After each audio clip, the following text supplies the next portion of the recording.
kembali lagi bareng aku Agus Wijaya di channel YouTube aku Agus Wijaya. Apa aja bisa masuk di sini. Nah, kali ini aku sudah di Akaranting Cafe yang tepatnya di Jombang, dan kira-kira aku mau ngapain di video kali ini?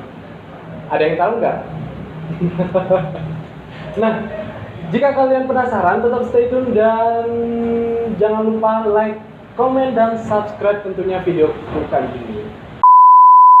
Nah, sesuai dengan judul video YouTube aku kali ini, aku akan bahas tentang jurusan hukum. Dan sebelahku sudah ada siapa nih? Halo, aku Rizky Putra dari Fakultas Hukum PN Veteran Jawa Timur, angkatan 2018. Weh. Fakultas Hukum Universitas Pembangunan Nasional Veteran Jawa Timur. Iya. Nah, kali ini aku bakal bahas tuntas tentang jurusan perhukuman nih. Kira-kira sebelum kita menjurus ke jurusan hukum, aku mau tanya tentang apa sih kesibukannya sekarang selain kuliah? Kalau aku sendiri sih di kampus itu ada ikut UKM sama Ormawa. Kalau UKM sendiri ikut GWG, kita Widya-Giri, Paduan Suara PN Veteran Jawa Timur. Kalau di Ormawanya sendiri di Fakultas Hukum lagi aktif di KPS Bela Negara. Jadi di KPS Bela Negara itu kita belajar gimana sih kita membuat berkas, gimana kita bersidang, kayak proses awal bersidang sampai di akhir persidangan itu gimana. Jadi kita belajar semuanya di KPS tersebut. Belajar itu mulai dari semester berapa? Atau bisa dari semester 1 atau ada ketentuan sendiri? Kalau di KPS sendiri sih ketentuannya nggak ada ya. Yang penting mahasiswa Fakultas Hukum yang aktif. Berarti kalau nggak aktif, mahasiswa tersebut nggak bisa. Mungkin ada kriteria sendiri, kayak IPK-nya harus berapa gitu. Kalau kriteria sendiri sih, yang penting kita itu niat, kita mau belajar, jadi kita nanti bisa masuk di Ormawa tersebut. Nah itu teman-teman, jadi buat kalian semua bisa banget semester 1 bisa ikut kegiatan ini. Nah, selain kesibukan nih, dulu masuk UPN, terutama di Fakultas Hukum, jalur apa nih Kak? Kalau aku di FHUPN kebetulan jalur SBMPTN. Wih, keren. Pasti pintar nih. Ya juga. Karena faktor keberuntungan mungkin ya. Iya, bisa jadi. Dulu aku tuh di SNMPTN ditolak. Aku kan basicnya kan dari IPA, SMA-nya. Jadi SMA itu aku IPA, terus SNMPTN udah ditolak, di sana sini tolak. Akhirnya pas di tahap berikutnya, tahap SBMPTN, aku memutuskan buat daftarnya itu pakai jalur SBMPTN. Dan persiapannya cukup apa ya? Cukup singkat. Karena aku di SBMPTN ini belajar cuma sebulan. Beli bukunya itu beli buku yang 60 ribuan di toko buku. Kalau kalian mau belajar SBM bisa beli juga. Jadi yang penting niat sama mau belajar berdoa. Kuncinya berdoa. Tapi yang bikin spesial ini cuma 1 bulan bisa lolos SBMPTN. Ya mungkin pas di tahun 2018 SBMPTN-nya itu sistem kayak kriteria penilaiannya itu beda. Jadi nggak ada nilai minus. Terus kebetulan juga pengawasnya ngomong kayak gini. Usahakan jawaban kalian dijawab semua karena di kriteria penilaian SBM 2018 ini nggak ada nilai minus. Jadi ya udah, aku isi aja semua kayak gitu. Jadi sudah ada bocoran dari pengawasnya gitu ya? Sebenarnya bukan bocoran sih, emang udah sistem dari. Gitu. Iya. Jadi sudah tahu dari peraturannya sebelumnya gitu ya?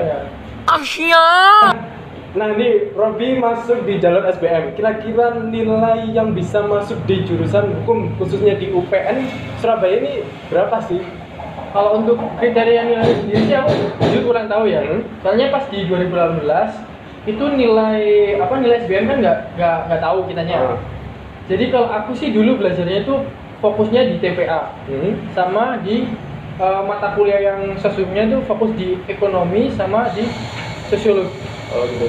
Ya kita tahu juga karena sistemnya di 2018 sama 2019 itu sangat beda banget. Yang 2019 kita tahu nilainya sesuai dengan kemampuan kita.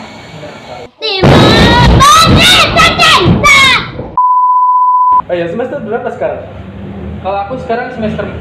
Semester 4. Semester 4. Kira-kira udah memikirkan tentang skripsi atau Kalau memikirkan tentang skripsi sih yang maksudnya udah ya. Maksudnya udah ada plan, udah ada deadline buat aku sendiri. Kayak kapan mulai ngerjain skripsi, kapan kita cari referensi buku-buku buat skripsi. Tapi buat untuk sekarang sih aku lebih fokus buat ke penjurusan. Karena di semester 5 besok kan udah ada penjurusan. Jadi di FHUPN itu ada 3 penjurusan, ada perdata, pidana, sama HTR. Nah, kalau di aku sendiri, aku pribadi, pengennya sih insya Allah kalau bisa di penjurusannya di pidana. kenapa milih pidana? Ya karena gimana ya, dari awal semester 1 sih udah ada udah ada gambaran gitu kalau kedepannya bakal ambil penjurusan pidana. Soalnya menurut aku di penjurusan pidana ini cukup menantang juga.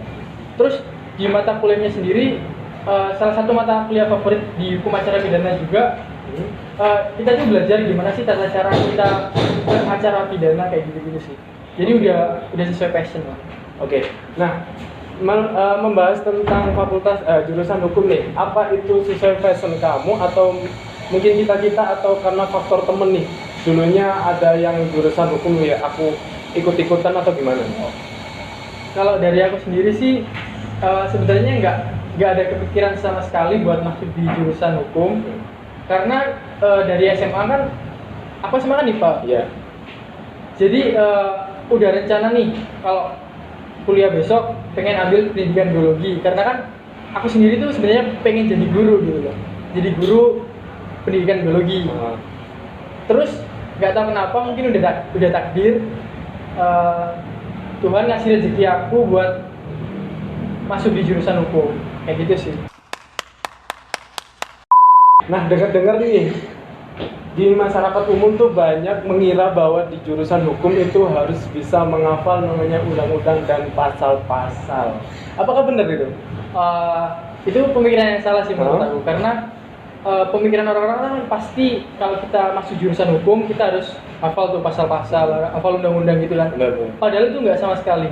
Jadi kita di jurusan hukum kita itu belajar memahami, bukan menghafal. Kalau menghafal pasal kan tahu sendiri kan ya, pasal kan ada ribuan pasal kan di Indonesia ini. Jadi kalau kita hafalin ya tahu sendiri lah gimana rasanya kepala gitu kan. Iya. Jadi itu pemikiran yang salah sih. Yang penting kalau kita udah masuk jurusan hukum kita harus mau belajar, mau membaca, mau memahami kayak gitu sih, bukan menghafal. Nah, itu ya teman-teman. Jadi ada satu lagi sih. Apa? Jadi kalau kalian di jurusan hukum itu ada 2 kitab yang menurut aku itu wajib dibawa. Apa? KUHP sama Ya. KUH Perdata, Kitab Undang-Undang Hukum Pidana sama Kitab Undang-Undang Hukum Perdata. Karena banyak mata kuliah yang pasal-pasalnya itu ada di KUHP sama KUH Perdata itu sih. Jadi itu benar-benar kayak wajib dipelajari atau gimana? Ya wajib, kitab yang wajib dibawa lah. Oh gitu ya. Nah, Robin ini kan udah semester 4 nih, berjalan semester 4. Kira-kira mata kuliah apa sih yang disukai sekarang nih? Oh, mata kuliah yang disukai selama dari semester 1 sampai semester 4 ini sih aku lebih suka ke hukum internasional. Hukum internasional. Karena di hukum internasional tuh kita belajar gimana sih kita beracara pidana di internasional kayak gitu. Jadi kemarin di hukum internasional sendiri itu juga ada praktek sidang. Jadi kita praktek sidangnya itu full pakai bahasa Inggris. Wow. Kayak gitu. Jadi kira-kira wajib nggak belajar bahasa Inggris itu? Kalau menurut aku sih di era seperti ini ya, di era 4.0 sepertinya wajib banget di semua jurusan sih kalau menurut aku. Bukan jurusan hukum aja yang wajib belajar bahasa Inggris. Nah, kira-kira nih di jurusan hukum harus tetap update tentang kasus atau gimana nih kalau di jurusan hukum sendiri? Kalau di jurusan hukum sendiri sih yang pasti kita harus bisa menggali informasi ya, kayak kasus-kasus terbaru, terus kayak isu-isu terbaru yang ada di Indonesia itu apa aja. Dari situ kita bakal bisa kayak menganalisis lah istilahnya, menganalisis sendiri kasus-kasus itu dengan pandangan hukum. Jadi wajib banget sih kalau menurut aku. Wajib ya. Wajib banget. Berarti teman-teman harus sudah siap untuk bisa update selalu kasus-kasus yang terbaru di Indonesia khususnya ya. Nah, kira-kira nih suka dukanya di jurusan hukum ini apa? Kalau dukanya tuh dulu pas waktu masih maba, waktu ospek tuh kita disuruh buat nulis 4 halaman folio full. Itu kita disuruh analisis, kalau nggak analisis ya suruh nyeritain pengalaman pribadi. Oh no. No, no, no, no, no, no, no. Ya pokoknya disuruh nulis lah. Nulis 4 folio full. Dan dari situ udah tahu sih kalau ujung-ujungnya kita pas udah mulai kuliah, memang tugas di jurusan hukum tuh banyak nulis tangan. Oh, jadi biar nggak kaget di biar nggak semester kaget, benar. sesudahnya gitu ya? Iya. Oke.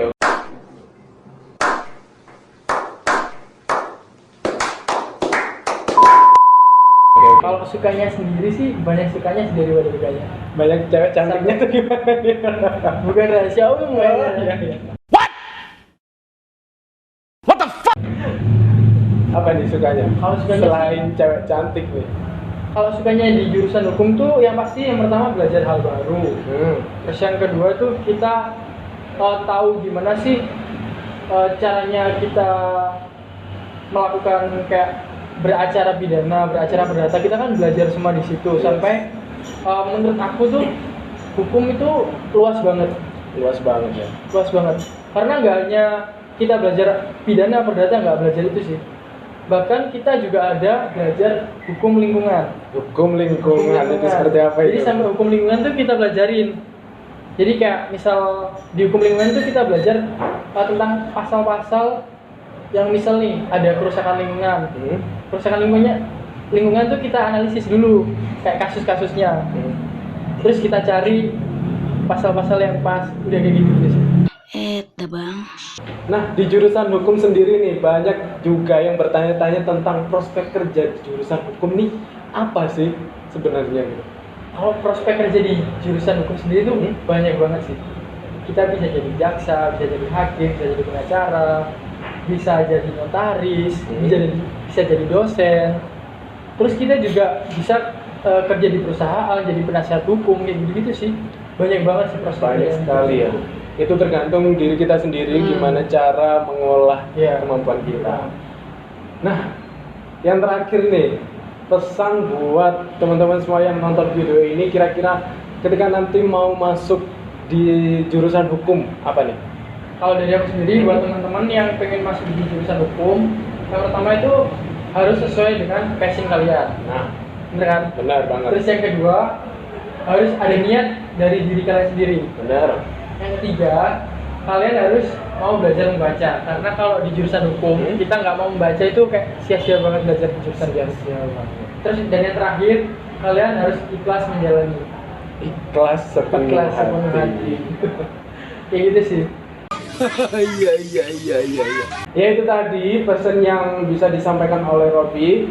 Semoga kalian di tahun ini yang mau kuliah dan berniat banget buat masuk jurusan hukum, semoga di tahun ini bisa masuk jurusan hukum. Dan sebelum menutup, jangan lupa like, komen, dan subscribe tentunya, karena subscribe itu gratis teman-teman. Tinggal klik tombol subscribe, kalian nggak dipungut biaya sebesar apapun. Nah, akhir kata, goodbye.